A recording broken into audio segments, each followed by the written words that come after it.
مساء الخير، عاملين ايه؟ يا رب تكونوا بخير. النهارده هنعمل رول كيك البرتقال بطريقه هشه طريه وناعمه قوي. هوريكم كمان ازاي نقدر نحافظ على لون البرتقال الجميل الفريش ده بالشكل بتاعه ده من غير ما يغير لون ولا يتحرق. زي كمان نقدر نتجنب البرتقال انه ما يتشربش العجينه او الكيك ومنخليهاش تهبط وملزقه كده في الصينيه.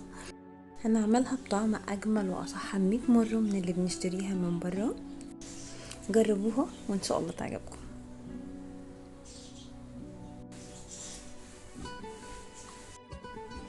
هنقطع البرتقال سلايسات صغيرة، كل سلايس منها حوالي 3 ملي.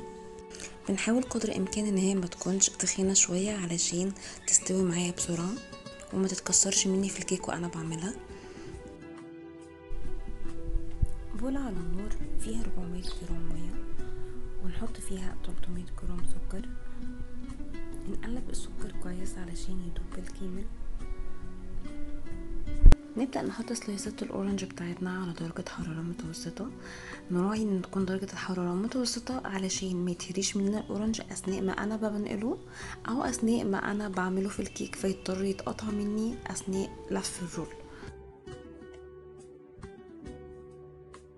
نطفي على النار ونبدأ نخرج قطع البرتقال علشان تبرد، ويفضل ان نحطها على مناديل ورقية في المطبخ علشان تتجفف كويس، في نفس الوقت تشيل الرطوبة من البرتقال. وابدأ ارصها في الصينية اللي هستعملها في الكيك بطريقة منتظمة. الصينية بتاعتي كانت 25 في 25 سنتي. نركنها على جنب وابدأ احضر عجينة الكيك، ودي كانت عبارة عن 80 جرام دقيق. بنخله كويس قوي علشان نشيل اي تكتلات موجودة فيه. كمان بحاول ادخل نسبة هواء في العجينة عشان تدينا العجينة الاسفنجية الهشة اللي بيبقى طعمها حلو قوي اللي بيبقى نفسنا فيها.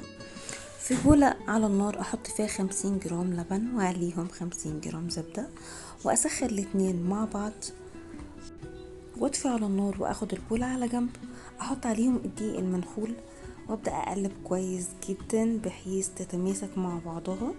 ادي فرصة للعجينة انها تتشرب ريحة الزبدة واللبن، هيبقى بتدي ريحة خطيرة قوي يا جماعة فعلا. لما تتعجن كويس ابدا اخدها في بوله تانية ابردها علشان احط عليها البيض وما يستويش في بعضه. هجيب صفار 3 بيضات وبيضه كامله. ما تقلقوش البيض على جنب، هنستعمله دلوقتي في الكريمه مش هنرميه.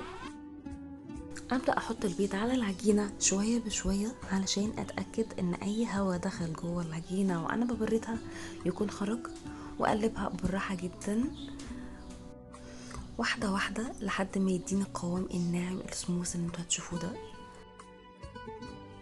المفروض الخطوات دي ما بتاخدش مني وقت بحيث ان انا اعمل كل ده والعجينه لسه دافيه شويه.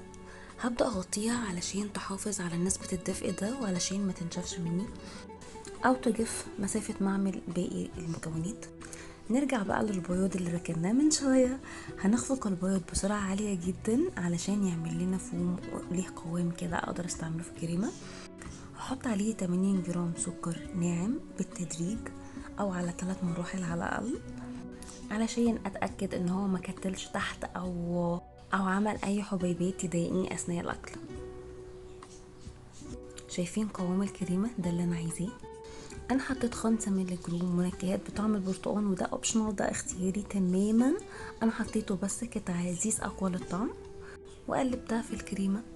وبعد كده اخدت سباتولا كبير من الكريمه وحطيتها على العجينه علشان اسهل من قوام العجينه شويه، علشان لما اجي احطها على الكريمه اضطر اديلها تقليبه او 2 بالكتير قوي وبالراحه جدا علشان مرجعش ادخل فيها هوا من تاني.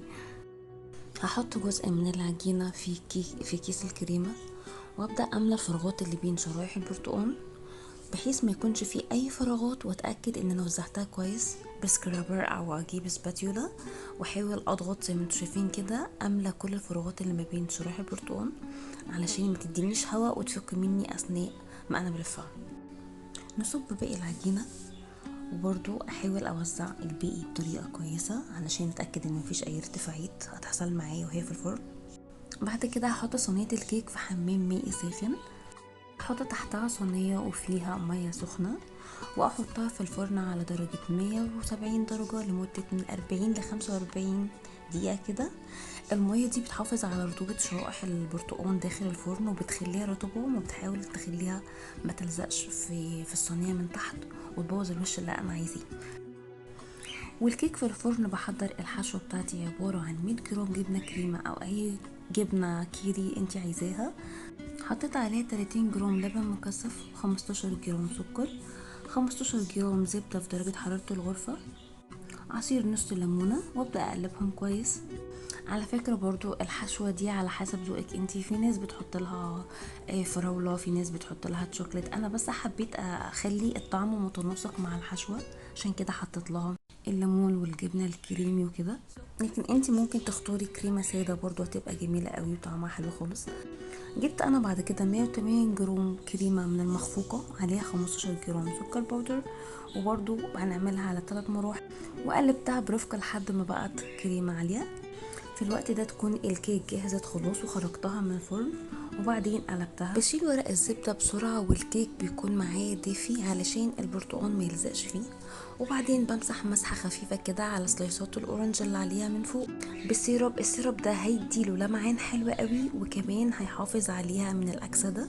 هي عموما السيرب بيحافظ على الفاكهة من اي اكسدة ممكن تحصل. بقلبها قلبة أخيرة بقى، وبحط عليها الكريمة اللي أنا عملتها أي حشوة أيا كانت، وأبدأ أفردها.